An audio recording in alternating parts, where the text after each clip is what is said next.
Mohon dukungannya dengan cara subscribe channel ini, karena dengan kalian subscribe akan membuat saya lebih termotivasi untuk mengupload video, dan jangan lupa aktifin notifikasinya ya. Terima kasih. Assalamualaikum warahmatullahi wabarakatuh. Halo pejuang NIP, gimana kabarnya? Semoga semakin semangat untuk belajar ya. Halo, kembali lagi sama Mutia di sini. Untuk yang baru bergabung pada channel ini, halo, salam kenal. Oke, kali ini kita akan melanjutkan latihan soal tentang SKB CPNS. Dalam hal ini kita masih latihan untuk soal bagian etika dan tridharma perguruan tinggi. Sebelum kita mulai latihan, saya minta teman-teman untuk menyiapkan alat tulis, kertas dan pena untuk nanti menjawab dari latihan soal kita. Jadi tolong disiapkan dulu. Oke, kita mulai dari soal nomor 1. Berdasarkan Undang-Undang Nomor 14 Tahun 2005, profesional adalah pekerjaan atau kegiatan yang dilakukan oleh seseorang dan menjadi sumber penghasilan kehidupan yang memerlukan keahlian, kemahiran, atau kecakapan yang memenuhi standar mutu atau norma tertentu serta memerlukan A. Pendidikan profesi, B. Pendidikan tinggi, C. Gelar akademik, D. Perjanjian kerja, dan E. Hasil tes. Menurut teman-teman, untuk soal nomor 1, opsi mana nih yang tepat? Silakan tulis di kertas yang disiapkan tadi ya. Oke, jadi berdasarkan Undang-Undang Nomor 14 Tahun 2005, profesional itu memerlukan pendidikan profesi. Kita lanjut ke soal selanjutnya. Kualifikasi akademik adalah A. Semua sertifikat yang diperoleh selama duduk di jenjang pendidikan akademik yang harus dimiliki oleh guru atau dosen sesuai dengan jenis, jenjang, dan satuan pendidikan formal di tempat penugasan. B.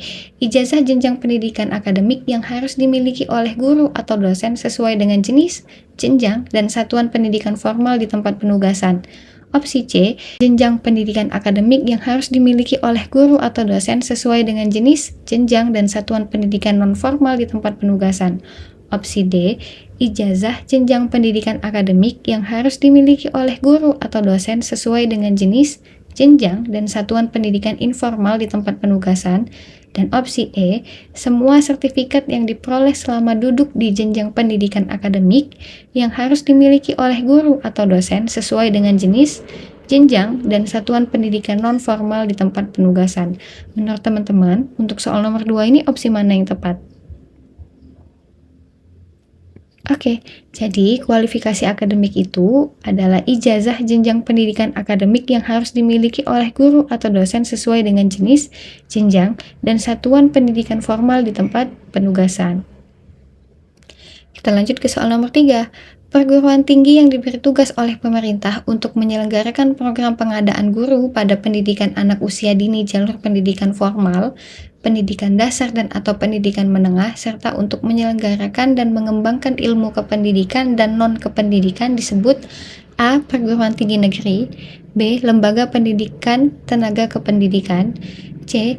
Perguruan tinggi pemerintah, D. Universitas negeri, dan E. Perguruan tinggi penyelenggara kependidikan. Silakan tulis opsi jawaban yang menurut teman-teman benar.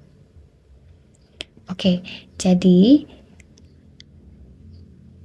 untuk soal nomor 3, itu opsi jawaban yang tepat adalah lembaga pendidikan tenaga kependidikan, karena tadi disiapkan untuk mengembangkan ilmu kependidikan dan non-kependidikan.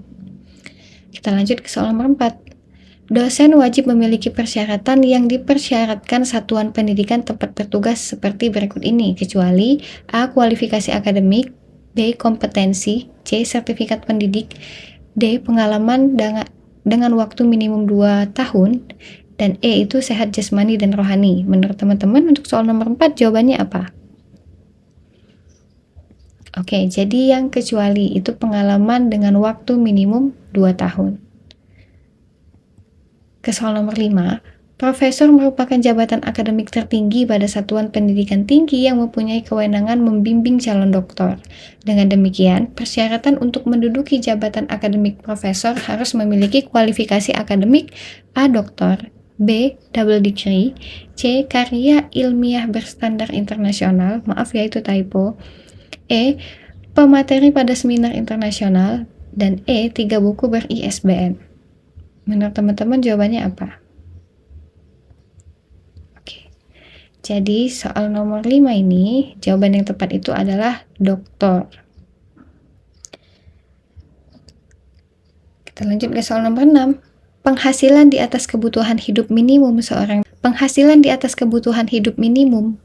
dosen ditetapkan dengan prinsip penghargaan atas dasar prestasi, meliputi gaji pokok dan tunjangan yang melekat pada gaji, serta penghasilan lain yang meliputi sebagai berikut, kecuali A. Tunjangan profesi, B. Tunjangan fungsional, E. Tunjangan khusus, D. Tunjangan kehormatan, dan E. Tunjangan tambahan.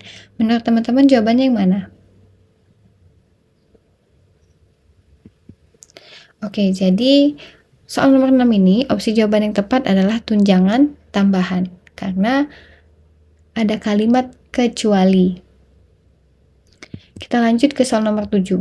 Penghasilan tambahan dosen untuk kesejahteraan yang diperoleh dalam bentuk tunjangan kependidikan, asuransi kependidikan, beasiswa, dan penghargaan bagi dosen serta kemudahan untuk memperoleh pendidikan bagi putra dan putri dosen, pelayanan kesehatan, dan bentuk kesejahteraan lain disebut A. Maslahat tambahan, B. Tunjangan profesi, C. Tunjangan fungsional, D. Tunjangan khusus, dan E. Tunjangan kehormatan.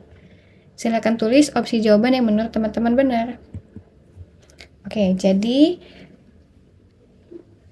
soal nomor 7, opsi jawaban yang tepat itu adalah maslahat tambahan yang akan diterima oleh dosen.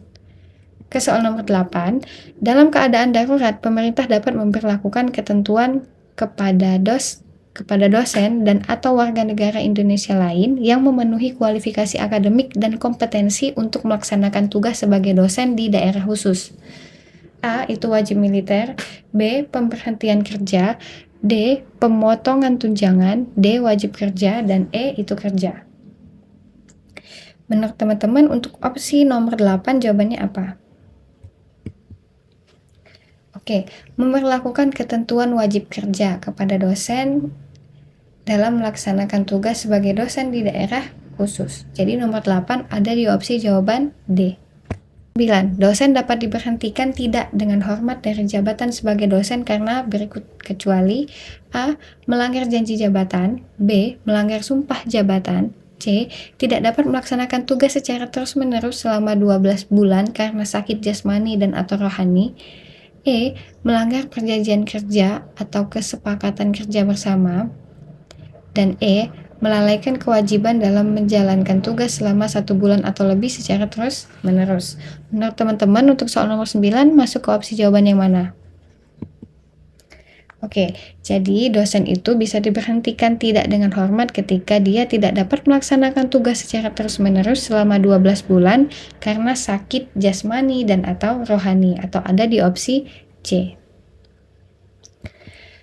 Soal nomor 10, apa ketentuan agar dosen pada satuan pendidikan tinggi yang diselenggarakan oleh masyarakat memperoleh kompensasi finalisasi sesuai dengan perjanjian kerja atau kesepakatan kerja bersama? Opsi A, diberhentikan dengan tidak hormat atas permintaan sendiri. B, diberhentikan dengan hormat tidak atas permintaan sendiri. C, diberhentikan dengan hormat atas permintaan sendiri. D, diberhentikan dengan hormat atas keputusan pengelola pada satuan pendidikan tinggi yang diselenggarakan oleh masyarakat. Dan E, diberhentikan dengan tidak hormat atas keputusan pengelola pada satuan pendidikan tinggi yang diselenggarakan oleh masyarakat. Menurut teman-teman jawabannya yang mana nih? Oke, jadi ketentuannya itu diberhentikan dengan hormat tidak atas permintaan sendiri.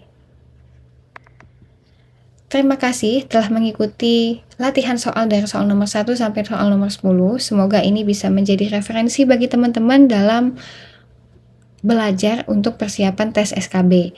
Harapan saya semoga teman-teman semua bisa lulus tes SKB dan tes CPNS tahun 2023 ini. Amin Allahumma amin. Semangat terus ya belajarnya dan semangat terus untuk menyiapkan hal-hal yang diperlukan dalam tes SKB. Jangan lupa untuk subscribe supaya saya lebih semangat untuk buat video, like, dan di-share ke teman-teman lain supaya lebih bermanfaat. Terima kasih semua. Assalamualaikum warahmatullahi wabarakatuh.